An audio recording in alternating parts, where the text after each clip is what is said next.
Hello, everyone, and welcome to the Parkinson's Foundation Expert Briefing. I'm Dr. James Beck, Chief Scientific Officer of the Parkinson's Foundation, and it's a pleasure to have you with us today. In today's expert briefing, we'll be discussing the thinking and memory changes that may occur in Parkinson's disease. This webinar will cover cognitive changes in detail and offer practical strategies to help manage daily activities. Our goal today is to increase awareness and provide you with the tools to support daily life with Parkinson's disease. So thank you for joining us. Our next step, we'd like to really get a sense of who's joining us today. There's a lot of people on the call, a lot of people signed up. So we're going to post a poll that should appear on your screen, and it's going to ask a couple questions. Are you a person with PD, a spouse, partner? What's your relationship to Parkinson's disease? And if you're joining us on Facebook Live, feel free to put in the comment section your relationship to PD, and our colleagues will get to capture that. And in just a few more minutes, seconds, I should say, we'll be able to get the results of that up and to see where people are coming from. How are they related to Parkinson's disease? And any second now we'll see that. Yep. Not surprisingly, most people are here have a really close connection. They're either a person with Parkinson's or a care partner of a person with Parkinson's disease. And we have some others joining us as well. So welcome everyone to our webinar today. Before we begin the formal briefing, I think it's important to just tell a little bit about the Parkinson's Foundation. As a nonprofit organization, we're dedicated to improving the lives of those living with Parkinson's by enhancing care and advancing research. Our efforts are deeply rooted in the collaboration with Parkinson's community, ensuring that everyone we do aligns with your needs and priorities. So today's program is just another example of how we are working with you to meet these goals. And this will be the last one of our year, and we'll talk about some feedback at the end to help us ensure we have a good one for the next coming year. Since our founding, the Parkinson's Foundation has invested more than $449 million in research and care to improve the diagnosis and treatment of Parkinson's disease. Our goals help to change the lives and advance scientific breakthroughs. One of our key initiatives is PD Generation. This is a global research effort that's offering free genetic testing and free genetic counseling to people with Parkinson's disease.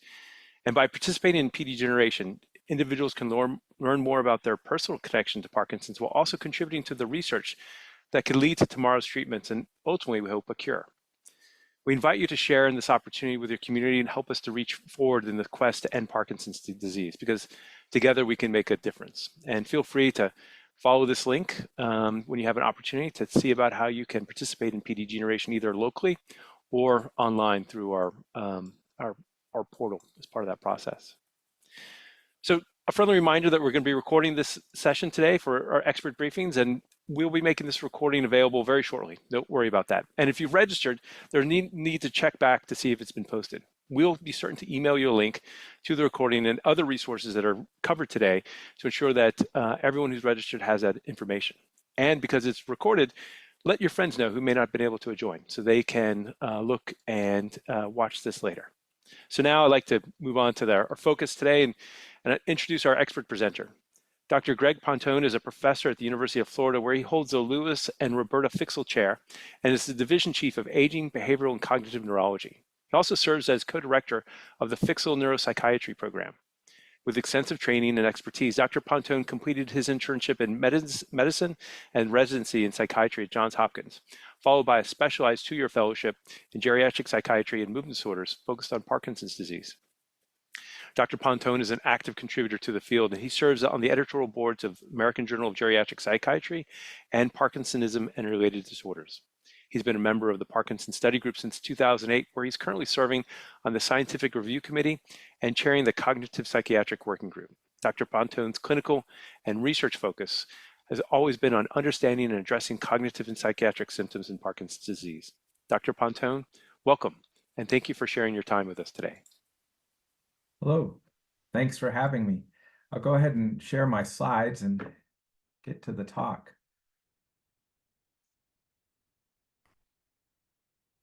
Okay, hopefully everyone can see this slide. Today, I want to talk about thinking and memory changes in Parkinson's. And I think in order to understand these changes, you need to know what's a normal change with aging before you can know what to attribute to the Parkinson's. And so that's the first place we'll start. I don't really have any disclosures relevant to the content of this material today, but here are my disclosures. And today I want to help you understand the cognitive changes that occur in Parkinson's. And then it's important to know the difference between changes that may be very mild and almost inconsequential to your day-to-day life from what we call dementia, which is a much more severe condition. And then hopefully show you some practical strategies to lower the risk of cognitive changes and progression to dementia across the lifespan. And then we'll discuss some research around new treatments and better understanding these symptoms along the way. Now, the first thing to know is that when we age, there are some changes to cognition.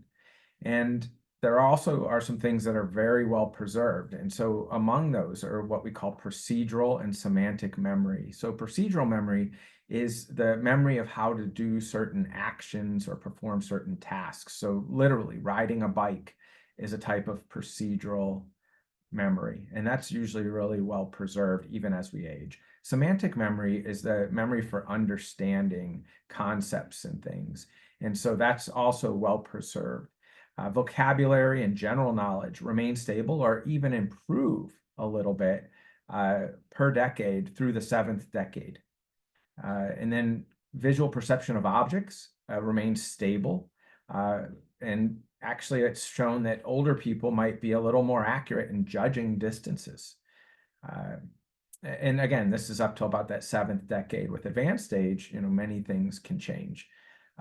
Language is stable at least until age 70. So again, if prior to 70 you see changes, especially in these things, that would raise some concern that there's some disease-related changes going on, either Parkinson's or another disease of aging. Now, what changes? And again, this is what changes with normal aging. So attention decreases. That's both focused attention and our ability to sort of attend to multiple things in our environment simultaneously. That's called divided attention. That decreases, okay, with aging, with everyone, okay?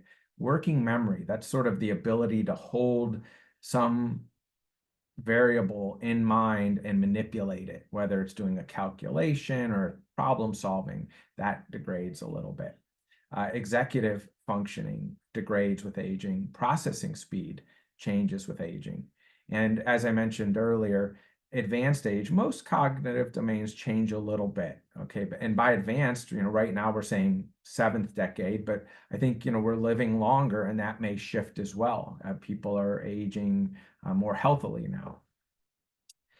So what are the changes that happen in Parkinson's? Well, this graph from a paper by Arslan et al., I think really shows a good example of what you can expect. And I think the first thing you'll notice from this graph, with time on the horizontal axis and the level of cognitive impairment ascending on the vertical axis there, I think the first thing you'll appreciate is that there's a lot of heterogeneity in what you can expect in Parkinson's. There's different trajectories. I would say that there's people who have a very mild progression of cognitive changes related to Parkinson's, and you can see that sort of represented there in the graph in the light green shades there. There's no or minimal cognitive decline over the course of the disease. Oftentimes we see this in the people who ironically have the early onset Parkinson's. So sometimes you would think the longer you have it, the worse off you are. It actually turns out that very often people who have a younger onset have a milder course, especially with some of these cognitive symptoms. And you can still see there's a good proportion of people that might have some mild changes throughout and do quite well. And then there's unfortunately a subset of people, and we think it's a minority, who will rapidly progress in the cognitive domains and become demented because of the disease.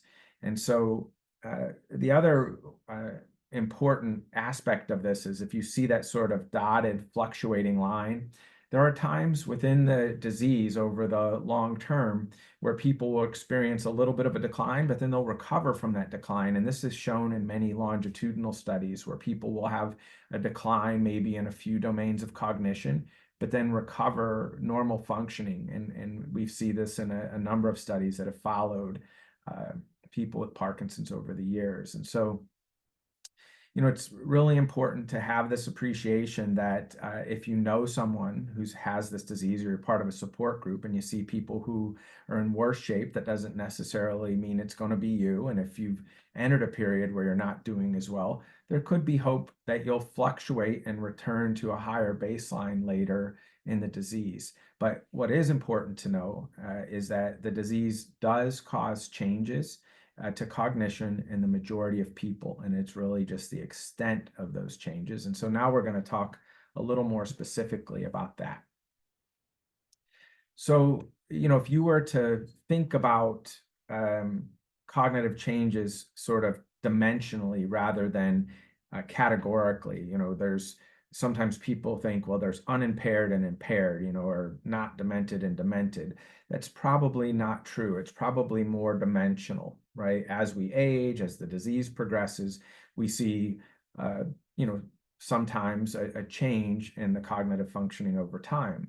And so if you think of mild cognitive impairment, this is a term you're probably hearing more about in the news media because of what's going on in Alzheimer's disease. This really is a mild impairment in maybe one or two areas of cognition. So you might have a change in memory, for instance, if you have early Alzheimer's disease, but then the rest of your abilities, let's say executive function, visual spatial perception, might be relatively intact. And that would still be called a mild impairment because it's really focused on just one domain of cognition, and it doesn't necessarily affect your day-to-day functioning, okay? Or at least doesn't affect your day-to-day functioning broadly. When you accumulate more and more areas of dysfunction or impairment, okay, so now let's say you had memory and now you have some language difficulties, and then you start having trouble with organizing and sequencing, which is an executive task, and it starts to interfere with your ability to do things independently. That starts to head toward a threshold that we call dementia, which is a severe cognitive impairment that interferes with daily functioning. And so a way to visualize this, and this is true of, any neurological or neurodegenerative disease that leads to dementia, whether it's Alzheimer's or Parkinson's or other Lewy body disorders, you can see that as the years go by, there may be first a transitional period for some, where you have mild cognitive impairment that eventually progresses to become worse and turns into dementia. Now, there are people who get to that mild cognitive impairment level and plateau there for a long time, years and years, sometimes decades, just with mild impairments, okay? And remember, aging is playing a role here too. So age is going to, as I showed you earlier, play a role in certain domains. And then, the disease could add to that decline that would be normal age-related decline. And so I want to talk about what we call cognitive domains. So I mentioned these different areas of cognition. I'll just throw out a few categories. People debate whether there's 7 or 9 different areas of cognition. But the ones that are pretty common and you've almost certainly heard about are attention, executive function, memory, and visual spatial domains, okay? And I think with Parkinson's disease, the one that we'll talk about the most is executive dysfunction, because that seems to be, if not the most common, one of the most common areas of cognition that's affected specifically by the disease. And usually where this will show up is having trouble with tasks that require you to organize, sequence, or plan. Okay, almost everything an executive in a company would do, right? Now, this has been illustrated very well in some research. This one now is an older study, but is still, in my opinion, one of the best demonstrations of how executive function changes with the disease. And remember, executive function is another domain that changes with aging. Remember, I said both focused and divided attention and executive function can be affected. So this study we kind of call Let's Have Tea. And basically it was people who were involved in this mock trial where they would go to a kitchen and they'd have a tray. and they would walk and recall a list of letters, and it looked at how attentional demands during everyday functioning contributed to gait disturbances in people with Parkinson's. And what they did is they studied about 20 people with mild to moderate Parkinson's, and then 10 people who didn't have Parkinson's. And they had 4 different levels of this task, with complexity increasing with each level of the task. And so the first level, the simplest level of the task, was just to walk to the kitchen, okay? And they would time you. And then the second level of complexity was what they called dual motor. So you were walking and carrying a tray, so 2 movement or motor type tasks. And then they would time you. And then they had something called dual cognitive. So now you're walking and recalling memory. They would give you a list of words to recall after your walk to the kitchen. And then the final and most complex task was what they called multiple motor cognitive tasks. So now you're walking, carrying a tray, and recalling a memory. And what they noticed is that for everyone, people with Parkinson's and controls, that gait speed decreased. You slowed down with increasing task complexity. And so the lesson here is that everybody is, vulnerable to sort of impairment due to multitasking. We don't do our best when we multitask. But what really stands out is that the people who had Parkinson's slowed down even more. And so the disease increases the deficit that caused by attentional demands.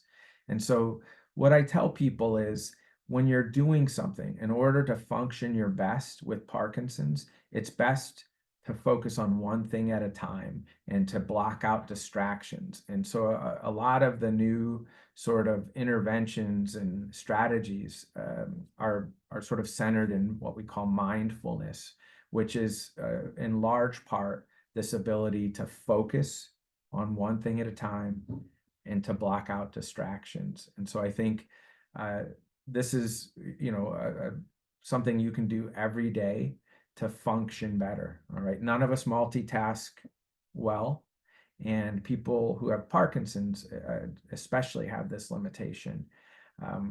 I've even heard some of the patients I work with tell me that if they're walking in a group and they start carrying on a conversation, that they'll fall behind the group. So in order to keep up, sometimes they'll have to save the conversation until they sit down. Now, memory impairment in Parkinson's is interesting.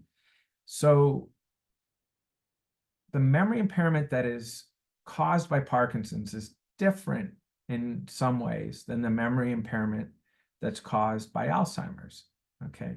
And so what I like to use is what I call the file cabinet example, because there's really, memory, what we call memory, is a very complex process. It has more than one part.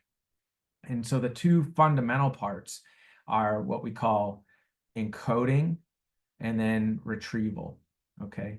And so this example of the file cabinet is, I say, if we have 2 people, one who has Parkinson's and one who has Alzheimer's, and their wives tell them that their birthday's coming up and they want them to bake a cake for the spouse.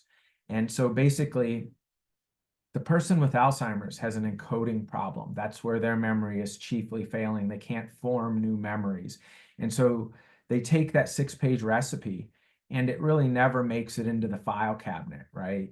2 pages go behind, they throw the rest away. It just never gets encoded, right? The person with Parkinson's can generally encode very well. And so they take that 6-page recipe and they put it into the file and they close the file. Now, both of them are going to potentially have a problem, though, 3 days later when it's their spouse's birthday. They're going to go to the file cabinet, open it, and say, okay, bake me a cake. Well, the poor person who had Alzheimer's never made the memory, never encoded the memory. So even if you give hints like go to file C for cake, it's not going to help, because either a partial recipe or no recipe is going to be in that file. Whereas the person with Parkinson's has maybe a little bit of executive dysfunction, so their search strategy and their retrieval is a little clumsy. They might look in Z and L and all sorts of other letters, and eventually they'll stumble upon it. Or you can cue them or give them a hint and say, it's my birthday, I want a cake, look and see. And they can go right to C, and they'll have most of the time a fully formed memory of the event. So this is important in two ways, clinically and in life. One is, I tell people, when you're, interacting with someone with Parkinson's, just let them take their time when you're talking or reminiscing, because it's very likely that whatever they're trying to think of will float into their memory, just given time, or give contextual cues. In fact, one of the tests that we use in the office, the Montreal Cognitive Assessment, or MoCA, uses this distinction to discriminate between types of memory dysfunction in the clinic. It has a section for cueing by category and by theme, and by multiple choice if people fail to remember by category or theme. And so this is really, I think, a hopeful message, because it means that a good portion of memory is still working for most people with Parkinson's. Now, the underpinnings of this are also kind of interesting. So, recognition memory, free recall memory, essentially most, if not all, of memory function is really bad in Alzheimer's. And so you see those double downward arrows. It turns out that recognition memory in Parkinson's is actually largely intact. And free recall is only, modestly corrupted in most people.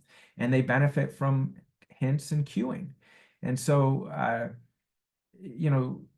again, this is an important distinction. Now, the thing that I do want to mention here, because this is becoming, as technology advances, a more and more important concept, is the fact that, at least for Alzheimer's, we can now visualize some of the misfolded proteins in the brain. And in the case of Alzheimer's, these proteins are beta amyloid, or amyloid beta, and tau. Okay, and right now we have clinically approved ways to look at amyloid in the brain. And soon I think we'll have tau scans. We have them for research, so certainly I think we'll have them clinically soon. We don't yet have alpha-synuclein or Lewy body scans that we can do. But again, I'm very hopeful that these will be something that technology in the future will allow us to visualize. Now, the reason this is important is that you probably have heard that we have antibody infusion therapies that can remove amyloid from the brain of people with Alzheimer's, and the hope is that will slow down disease progression. We're also very hopeful that we'll have therapies that either inhibit the misfolding of protein in Parkinson's, so that maybe there won't be as much Lewy body formation, or maybe even the removal of abnormal alpha-synuclein in Parkinson's. Again, this is all aspirational at this point, but what we know is that from autopsy studies, people with Parkinson's often have more than just alpha-synuclein and Lewy bodies. Sometimes they have the same changes, the amyloid and the tau tangles that we see in Alzheimer's. And so if we see memory failing early, or failing in a way that's more global, like we do in Alzheimer's in a person with Parkinson's, we might suspect that they have two pathologies, that they have Parkinson's maybe as the primary disease, along with a little bit of Alzheimer's. And if you think back to that slide I showed you of the trajectories, where some people just seem to stay about the same with very mild decline in Parkinson's, that might be the people who just have the Lewy bodies and just have the alpha-synuclein misfolding, whereas the people with a more aggressive course may be the ones who have that combined pathology with some Alzheimer's changes along with some Parkinson's changes. And that's actually a big part of my currently funded studies in Parkinson's, is to understand this better and see what we can do to change that, and maybe mitigate that people are having more aggressive courses. So what's the impact on day-to-day functioning of some of these changes? Well, with memory loss, you may see things like repeating the same question, or asking about something that you have known the answer to earlier in the day. So that's rapid forgetting. Difficulty learning new information. So this has to do with that process of encoding, right? Where you learn something and you should be able to sort of incorporate that going forward, but that doesn't happen. Of course, forgetting appointments can also be a key to memory loss. Sometimes people have insight that their memory is failing and they'll tell you, they say, I can tell I can't remember, but other times people don't really have the insight to know that their memory is failing, only the people around them. Another change that could impact day-to-day functioning is difficulty performing familiar tasks. So no longer able to use a remote control, microwave, computer, smartphone, can't organize medications. Things like this, for the most part, can be related to executive dysfunction when they're mild, and that can be very common in Parkinson's. You just have a little trouble organizing medications. But things like forgetting how to use a remote control or microwave or computer, those are typically more than one domain of cognition failing and are usually a more advanced symptom. Language deficits, we don't see those a whole lot in people who have Parkinson's, but we do see word finding difficulty where you might have trouble remembering your niece's name because you only see her twice a year. Some of that can be normal for aging, and so we always tell people don't panic, but some of that can be the Parkinson's, where it just takes you a little longer to sort of recall these facts that you do know and that are encoded. Time and place disorientation, getting lost in familiar places.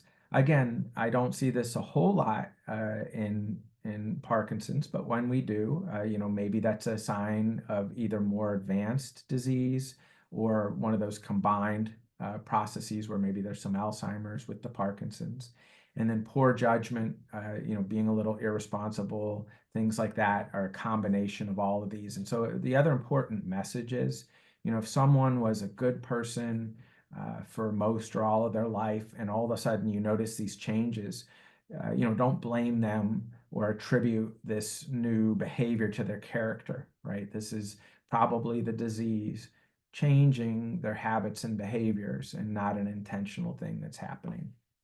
So I always tell people, have a little grace if there's changes. It doesn't mean you can't challenge people to try harder and do better, but sometimes, you just, it's not through lack of effort that these things are happening. So it's a fine balance to recognize, what you can do in terms of motivating someone and supporting them versus, just pushing for something that's potentially beyond their limits as the disease goes forward.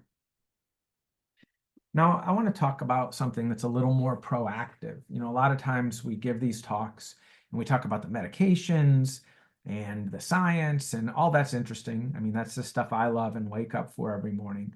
But what does that science tell us about what you can do day to day to have better outcomes in your life while you manage this disease? And so the first thing I want to say is everything I'm about to talk about isn't just a soft recommendation or my opinion. It's supported by research in people with Parkinson's disease and other diseases, and in people who don't have any disease, about what's the best strategy to support cognition as we all age. And so this concept of wellness is, and again, you can call it anything you'd like. Right now, the kind of common term in the healthcare literature is wellness. And this is that idea of a proactive strategy of changing your behaviors so that you're moving in a positive direction, right? And this is wellness for people who don't have a disease, wellness for people who have any disease. It's the idea of operating at the top of your license wherever you are in life. If you're 50, your capabilities are in one place physically. If you're 70, they're somewhere else. If you're 70 and have Parkinson's, they're somewhere else.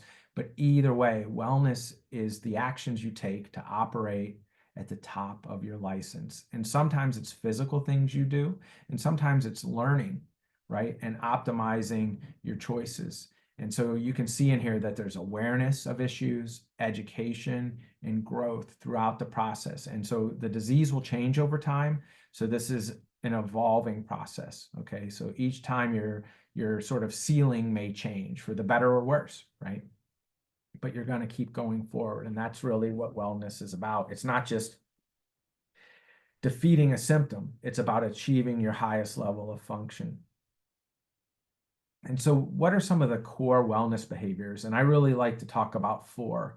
And this pyramid, I always like to show this because it's sort of the National Sleep Foundation's making a joke.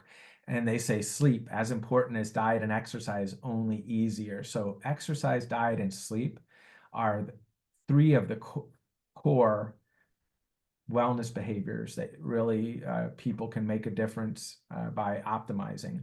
There's one more that isn't on this pyramid, but I think, certainly many people would include, certainly CMS, our government CMS would include, and that's socialization, okay, and being socially connected. We'll talk about all of these. So I want to talk about exercise in Parkinson's, not the way you usually hear it, where you hear about how it's going to help your walking and your stability and balance and all of that, and decrease your risk of falls. All that's true. But what I want to talk about is what physical exercise does directly for your cognition. And so I've pulled 18 studies. There's more now because I pulled this about a year and a half ago. 18 studies that directly showed that aerobic or cardiovascular exercise in particular improved attention, processing speed, reaction time, executive function, and language. So they showed improvement in stability because of exercise in these specific domains. And these are things, it could be almost anything that gets your heart rate up and your blood pumping. So that's walking outside, walking on a treadmill, swimming, stationary bike, almost anything you can think of that's called aerobic exercise. In addition, it also improved mood. It reduced the severity of depression in those who had depression. And so again, this is something that's been studied in a very rigorous scientific way. And we know that right now, believe it or not, compared to the available medications, exercise makes as much of a difference as the best available medications, if not more and more enduring. And so this is absolutely something to add if you're not currently doing it. There's other types of exercise though. So I'll give you another example. This is sort of what we call resistance exercise, where either using weights or bands or your own body weight, you move against resistance. And of course, it helps walking and balance, just like most other exercise does. It, especially in women, improves bone density, which is, again, lowers the risk of fractures in the case of fall. But when you look at its role in cognition, again, there's studies that show it improves executive function and attention. And remember, we said that the two most common domains affected by aging and Parkinson's, both, and right, we got both going on, we're all aging, and if you have Parkinson's, you have two things. The two domains that are most likely affected are attention and executive function. And this improves both of them. And so again, right now, some of the guidance that's out there is that you do 150 minutes of moderately, intense exercise each week. So you accumulate 150 minutes in whatever you like doing. And then at least 2 of these sessions should be resistance training, is the current guidance from the American College of Sports Medicine. And we think that's relevant to Parkinson's as well. Now, there are other types of exercise, stretching, yoga, mobility exercises, and we think all of those are good as well and should be incorporated. They just haven't been studied as rigorously yet, but we think they probably have benefit as well. The important thing is that you're doing something. Now, I want to talk a little bit about diet. And there's actually going to be some great guidance coming out of the International Movement Disorders Society's journal soon that should be publicly available on specific diet recommendations in Parkinson's because of the protein and absorption of levodopa issue. But for overall health, especially in conditions that affect the brain, I would recommend, and it's in the guidance that I mentioned that should be coming out within the next year from the Movement Disorder Society, is the MIND diet. The MIND diet is a combination of the Mediterranean diet, which is probably in terms of health promotion, the most recommended evidence-based diet currently out, and the DASH diet, which is a diet that helps mitigate and control risk factors for cardiovascular problems like heart attack and stroke and high cholesterol, diabetes. And so it combines those two. And you can go on the internet right now and download this little flyer and put it on your refrigerator. And while you can read about the MIND diet, the truth is, if you more or less follow what's on this single page, you've got the core of this diet. This is what's on my refrigerator. And we think it can be very helpful in many conditions, and certainly is something that will lower your cholesterol, mitigate, your glucose levels. So anyway, that's one suggestion there. And then again, the one other issue though that might be relevant is how you sort of distribute the protein and the instances where it might be interfering with absorption of your medications. Now that isn't a major issue for everyone, but when it is, that might be the only other thing to consider.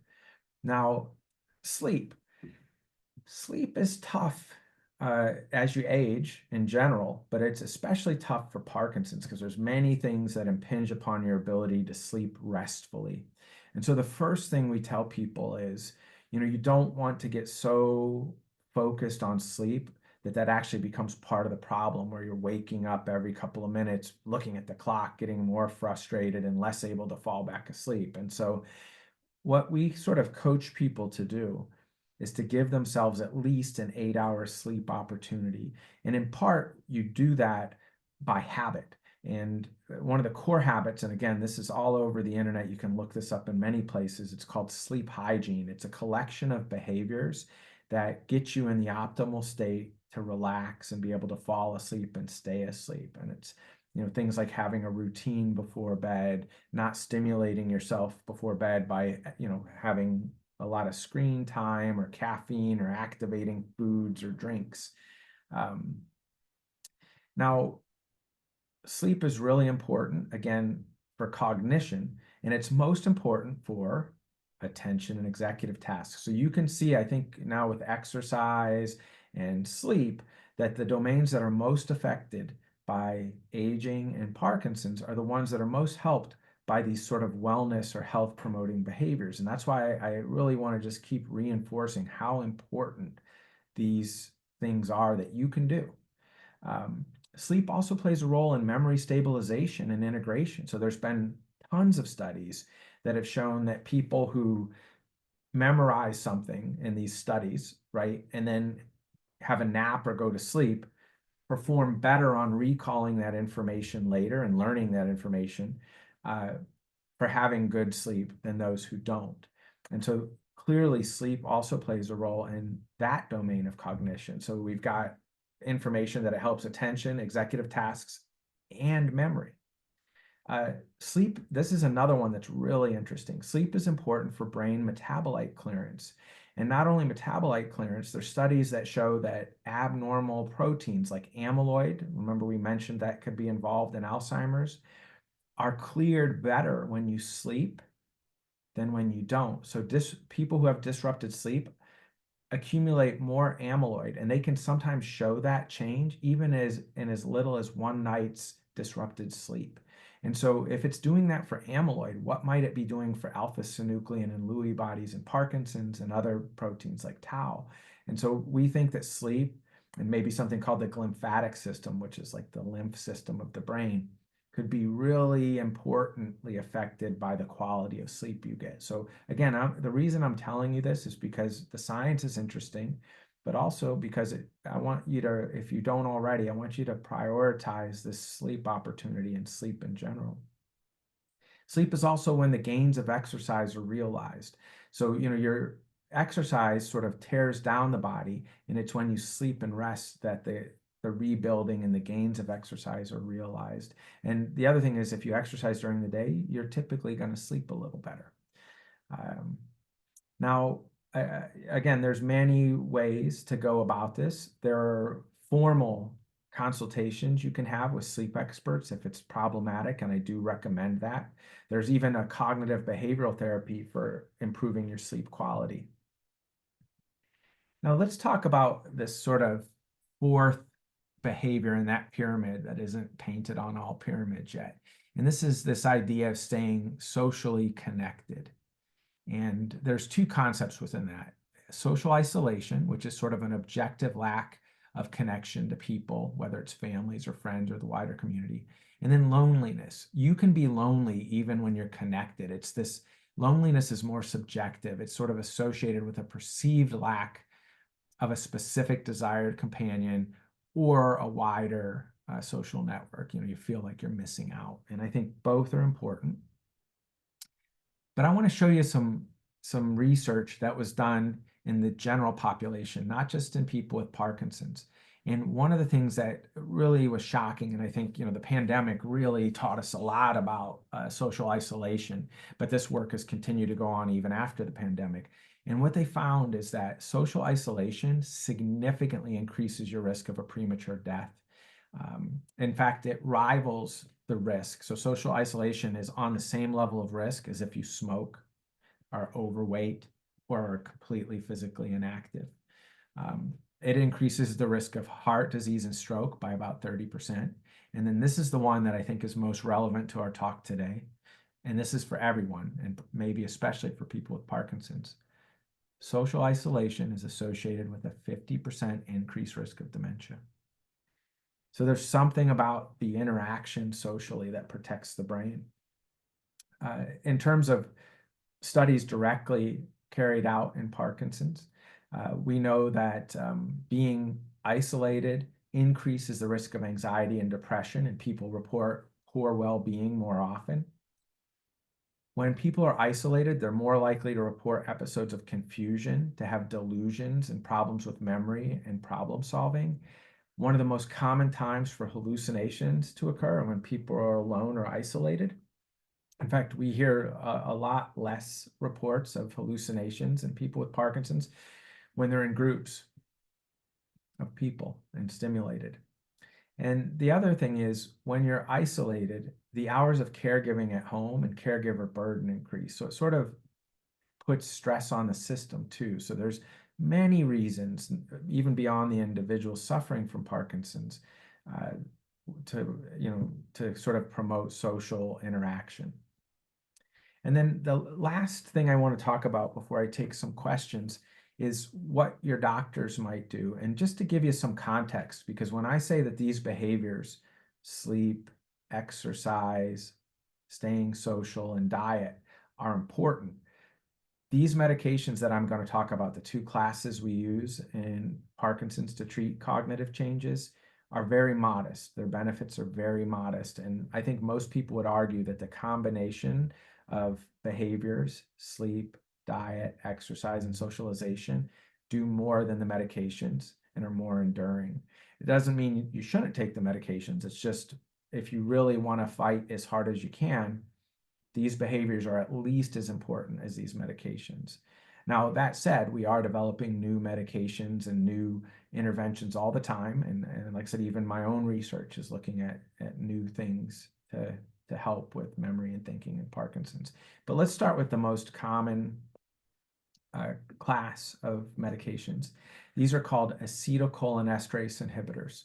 And so acetylcholinesterase is an enzyme that breaks down the brain chemical acetylcholine. Acetylcholine is important for memory and other brain functions. And so you've already got less of that because of Parkinson's, and you have much less of it if you have Alzheimer's. And so one strategy to keep more of the acetylcholine around is to temporarily disable that enzyme, that acetylcholinesterase. And that's what these medications do. You can see that donepezil is disabling acetylcholinesterase so that it doesn't break down the acetylcholine.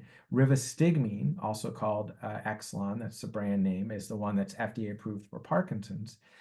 you can see that it both inhibits acetylcholinesterase, but also butyrylcholinesterase. So two enzymes that break down acetylcholine, it partially disables both of those.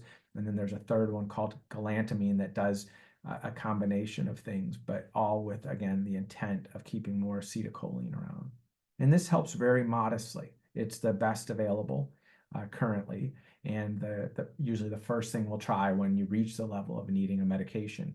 But exercise, sleep, diet, and socialization seem to work even before medications are indicated, and after medications, modest benefit might sort of recede.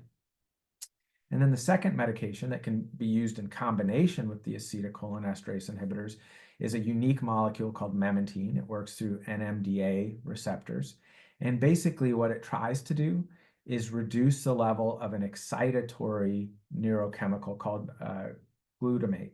And so it does this, and we think it just quiets the neurons down and helps them function better. Again, very modest and usually reserved for later in the course of the disease, but it can be used in combination with drugs like rivastigmine. So you have sort of a 1-2 punch because they work by different mechanism.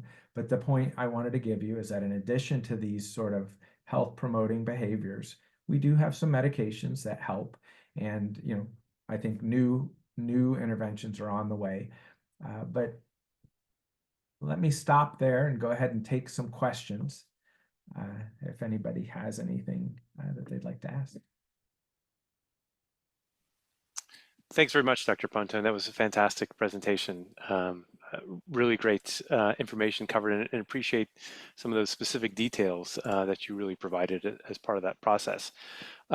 Just a reminder that if you've got questions, put them in the Q&A, and if you're on Facebook Live, go put them in the comment section, and we'll do our best to get to them. And a lot of people are joined us today, and I don't know if we'll get them to all, but my colleagues on our helpline will certainly do our best to follow up. So, some questions for you. We've talked a little bit about procedural memory, and there's a concern, as you can appreciate, with our older population that is living with Parkinson's is about driving. Is car driving a procedural memory? Is that one of the things where you mentioned seemed like basic things like operating a microwave or remote control? I presume is not a procedural memory, which is why it's not working. Where does that fit into things? And is that really just a function, perhaps, of like the executive function losses that you were talked about? And I will have to say we have one person came in, and I think it's worth repeating. If you can just cover what executive function might be again, just so we can place this in context. So it's a lot. Sure. Yeah, oh no, absolutely. Yeah, so executive domain changes are the most likely to happen in Parkinson's, and that's been well studied. And it's usually behaviors that require you to organize, sequence, or plan. Yeah. And so that's a lot of different things we do. Any complex task has some element of executive function in it. Now, car driving is a very complex task. And so the first thing I always tell people is, depending on the trajectory you're on, there's two things to consider. There are the movement or motor changes of Parkinson's, and then there are the cognitive changes of Parkinson's. And so I think both are relevant to driving a car because there's the judgment of spatial distances, there's the reaction time, there's the cognitive processing time. So it's not just how quickly can you move motorically, it's how quickly can you process these visual spatial cues that you need to react to. And so independence is a big issue when you're living with any disease. And so we always try to, for the individual, we want to prioritize the maintenance of independence, but we don't want to jeopardize the individual's safety or the community's safety. So sometimes people have tons of insight and they know when it's time to get evaluated. You can get evaluated, there's a process to get evaluated for driving through occupational therapy within sort of a medical context, or you can go right out to the Motor Vehicle Association and take the tests that all of us take. And frankly, that's a good way to do it in some cases. Sometimes things can be more subtle. And so it really, it really kind of depends. I've seen people get the right answer through either alternative. So you bring up a good question. This is one our listener Robert had brought up. So some people don't have insight. And then how do you approach that with your loved one to let them know that they may have this issue without, really upsetting them? Because I imagine it could be startling for people to like realize that they're having these issues and they're not aware of it. Yeah, absolutely. The issue of insight can be very problematic. I mean, we've all heard the stories of a grandparent or older loved one who that has to have the keys taken from them versus surrendering them, as an example.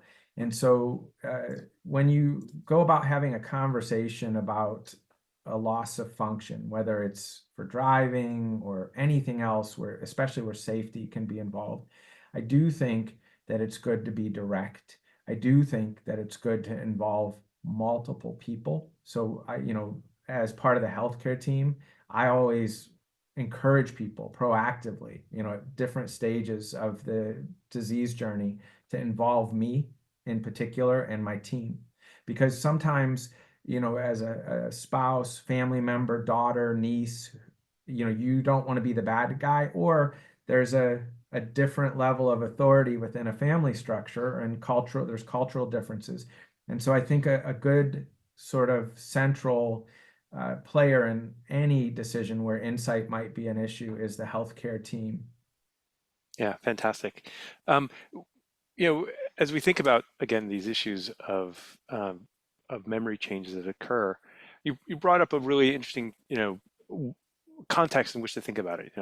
Based upon your age. If you're younger than 70, that the changes really could be people if they're experiencing could be related to the disease.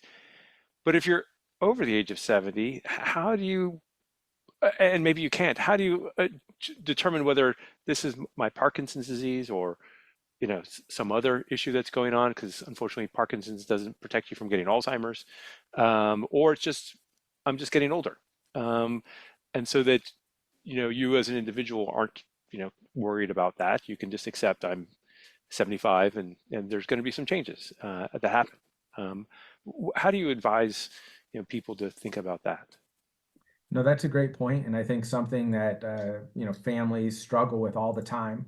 And one thing, sort of heuristic rule of thumb that we give people is if you look at your peer group and you're more or less, either having similar or the same complaints or performing at a similar level to most of your peer group, that's a good indicator of where you are.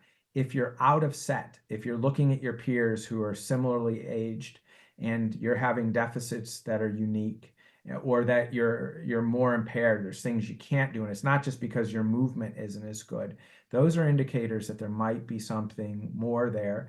And really, I tell people it's just a matter of going again to your healthcare team and getting evaluated, because sometimes these can be things that can be addressed, or there's workarounds that can restore function. Is is the changes that people see are they going to be gradual, or I mean, because you showed a graph where it kind of goes up and down. It can be episodic. I mean, are those changes generally slight, and when do you be concerned about major changes?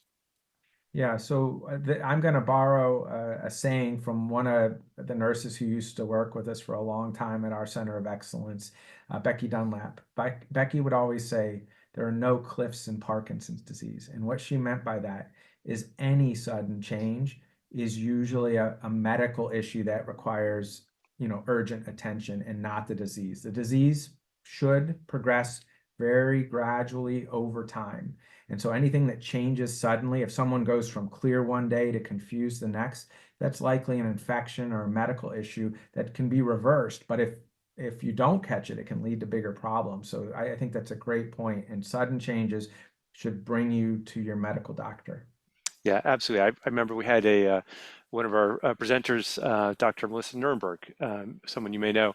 She always talked about one of these myths of Parkinson's disease, and in her personal experience, her clinical experience was a lot of her patients had a UTI that was undiagnosed, and so important to, as you point, to go not see your movement disorder neurologist, but your medical doctor who you see on a regular basis, and they can order those tests and to really follow up on that. It's a nice way to think about it. There are no cliffs in Parkinson's disease.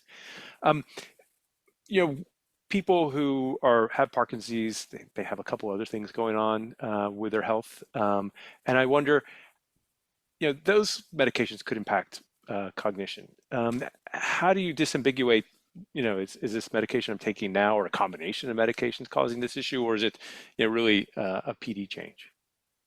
That's another kind of usual suspect is there's certain medications. In fact, there's several categories of medications that can change cognitive function for the worse. And there's a list that, again, you can find on the internet. It's called the Beers list. And some of these things are even over the counter. And that's the part, usually you think your doctors are the custodian of these medications and that they're going to make sure that I don't get exposed to medications that can worsen my cognition, but there's actually things that are over the counter that can be problematic, or as needed medications that have been prescribed that you may take inappropriately or at inappropriate times. And so just to give a quick short list, medications that are anticholinergic. So unfortunately, a lot of allergy medications, things like Benadryl, which are not just in allergy medications, but over-the-counter sleep aids, can really have an outsized adverse impact on cognition and Parkinson's disease.